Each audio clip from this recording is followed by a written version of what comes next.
சித்தர் பூமி. ஜோதிடத்தின் பரிணாம வளர்ச்சி ஏஎல்பி ஜோதிடம். 15 நாட்களில் நீங்களும் ஜோதிடராகலாம். எல்லா வீடுகள்லையுமே மாவிலை தோரணம் கட்டுறோம். ஏன் கட்டுறீங்க? நீங்க ஒரு கும்பம் வச்சு பூஜை பண்ணும்போது அதுல மாவிலையத்தான் முதன்மையாக வைக்கிறாங்க. அதுக்கப்புறம் தான் தேங்காவை வைக்கிறாங்க. உங்களுக்கு எந்த பிரச்சனைகள் வந்தாலும் அது அங்கே கண் திருஷ்டி மூலமாக தான் வருதுன்னு நீங்கள் நினச்சிங்கன்னா அதற்கு மிகச்சிறந்த நிவர்த்தி அப்படிங்கிறது அங்கே மாவிலை தோரணம். மகாலட்சுமியின் அருளை தரக்கூடியது இந்த மாவிலை. அந்த பச்சை நிறம் அப்படிங்கிறது நம்ம வாழ்க்கையில். வணக்கம். மாவிலை தோரணம் எல்லா வீடுகள்லையுமே மாவிலை தோரணம் கட்டுறோம். எப்போ கட்டுறோம்? ஒரு கல்யாணத்துக்கு கட்டுறாங்க, ஒரு கிரகப்பிரவேசத்துக்கு கட்டுறாங்க. அதே மாதிரி நவராத்திரி வந்ததுன்னா மாவிலை கட்டுறாங்க, தோரணம் கட்டுறாங்க, பிள்ளையார் சதுர்த்திக்கு கட்டுறாங்க. கரெக்டுங்களா? இந்த மாதிரி நாட்களில் கட்டுறாங்க. ஏன் கட்டுறீங்க? அதோட மகத்துவம் என்னன்னு தெரியுமா? நம்ம கண் திருஷ்டி வாஸ்து பிரச்சனைங்கிறது எங்கெல்லாமோ போய் நிவர்த்தி அப்படிங்கிறது தேடுறோம். இதெல்லாமோ வீட்டில் செய்கிறோம்.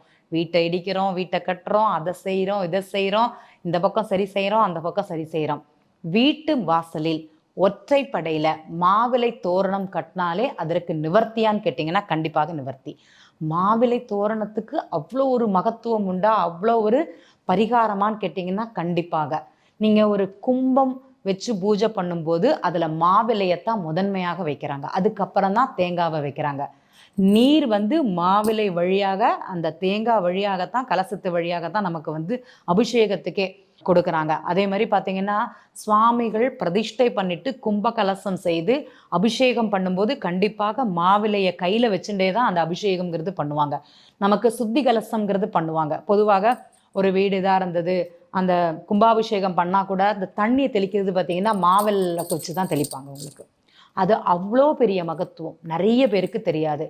நீங்கள் வாரத்துக்கு ஒரு நாள், ஒரு சனிக்கிழமை ஆனாலும் சரி, ஒரு ஞாயிற்றுக்கிழமை ஆனாலும் சரி, ஒற்றைப்படையில் 9, 11, 13, 15, 17 உங்கள் நிலப்படி அளவு எவ்வளோ இருக்குதோ அதில் ஒரு கயரை கட்டி ஒரு 9 மாவிலை எடுத்துக்கிட்டு அதில் மஞ்சள் குங்குமம் வைத்து வாசலில் கட்டி விடுங்க.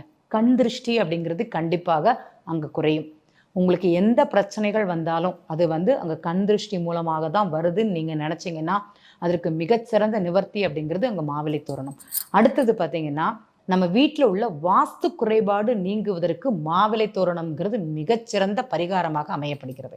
நீங்கள் என்ன வேணால் பண்ணுங்கள், ஆனால் 11 மாவிலையை தட்டி விடுங்க, இல்லைன்னா 13 மாவிலையை கட்டி விடுங்க. எனக்கு நிறைய வேணுமா, கொப்பு கொப்பாக கூட மாவிலையை சிலர் என்ன பண்ணுவாங்கன்னா ஒடிச்சிட்டு அப்படியே தூக்கி இதில் போடுவாங்க. பார்க்க அவ்வளோ சந்தோஷமாக இருக்கும்.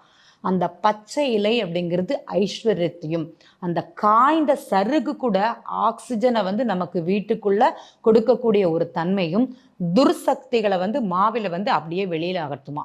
அந்த ஒரு தன்மை இந்த மாவிலைக்கு இருக்குது. மகாலட்சுமி கடாட்சம் அப்படிங்கிறதே அந்த மாவிலை தான். நீங்க என்ன பண்றீங்களோ தெரியாது, இன்னையிலேருந்து உங்க வீட்டு வாசல்ல மாவிலை தோரணம்ங்கிறது கட்டுங்க.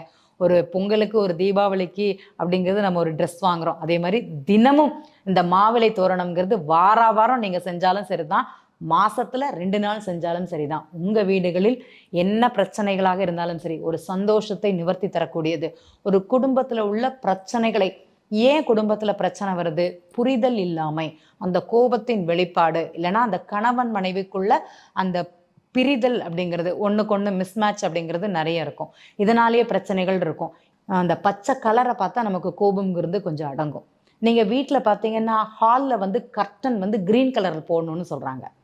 ஒரு எதிரி கூட நம்ம வீட்டுக்கு வந்தால் அந்த க்ரீன் தன்மை, அந்த பச்சை அப்படிங்கிறது அந்த கோபத்தை தணிக்கும்.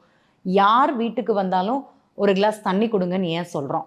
அவங்க எந்த எண்ணத்தோடு வந்தாலும் சரி, அந்த தண்ணியை குடித்தா அதோட தாகம் தனியுமா அப்படின்னா, அந்த கோபம் தனியுமானா தனியும். இல்லைனா ஒரு டென்ஷனோட வந்தால் கூட முதல்ல என்ன கேட்குறாங்க, வீட்டில் வந்தவங்களுக்கு தண்ணி தான் கொடுப்பாங்க.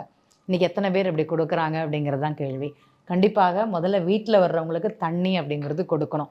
இன்னொரு விசேஷம் இருக்குது தண்ணியில். உங்களுக்கு யாருக்கு தெரியுமா தெரியாதான்னு தெரியல.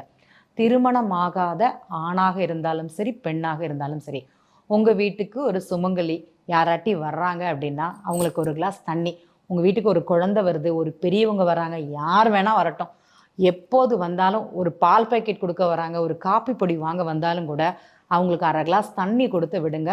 உங்கள் வீட்டில் சுப நிகழ்வுங்கிறது சீக்கிரமாகவே நடக்கும். இதை செஞ்சு பாருங்கள், கண்டிப்பாக மாற்றம்ங்கிறது இருக்குது. மறுபடியும் வரேன். மாவிலை தோரணம்ங்கிறது திருஷ்டி தோஷத்தையும் வாஸ்து பரிகாரத்திற்கும், வாஸ்து என்ன பிரச்சனை இருந்தாலும் மாவிலை அப்படிங்கிறது மிக சிறந்த பரிகாரம்.